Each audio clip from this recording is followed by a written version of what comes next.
I'm 680 News Senior Business Editor Mike Epple. More evidence today that Canadian consumers are very sensitive to rising interest rates. After a series of interest rate hikes over the past year and a half, there was concern that with debt loads being as never before as high as they are, that Canadian consumers would start to pull back on spending because they just can't borrow any more money. And this is evidenced in the latest report on retail spending in today from StatsCan, where it showed a slump in spending for the fifth time in 6 months in January, down by 0.3%. Doug Porter, the chief economist at BMO Capital Markets, says there's a lot going on in the market right now, and consumers just not opening the wallets. I think the big story here is we had a nice boost in retail sales in 2017, driven by the child benefit program, and that proved to be a one-off. And now we're back to reality. And yes, higher interest rates are acting as a bit of a brake on Canadian consumers.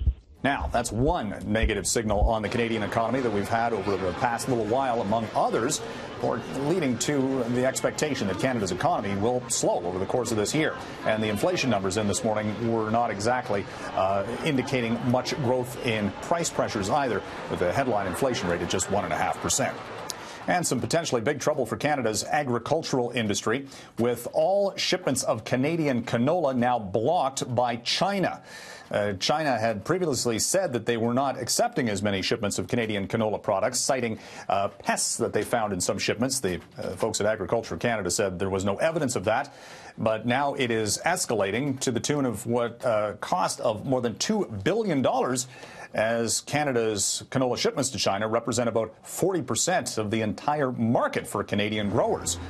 Also be seen as an escalation of the trade tensions between the two nations related to the previous arrest of the chief financial officer at Huawei. More fallout on Boeing today from the crash of those two Boeing 737 MAX 8 jets. Indonesian airline Garuda is canceling a big order for those planes worth about $6 billion. Boeing also doing damage control from a public relations standpoint, taking out full-page ads in newspapers around the world today, apologizing and sending sympathy to those who lost loved ones in the crashes of the Lion Air and Ethiopian Airlines aircraft. Company CEO Dennis Muhlenberg also putting up a video posting on the company website, saying that they're still investigating why those planes crashed, a software update due, and doing everything they can to rebuild consumer and airline confidence in those planes.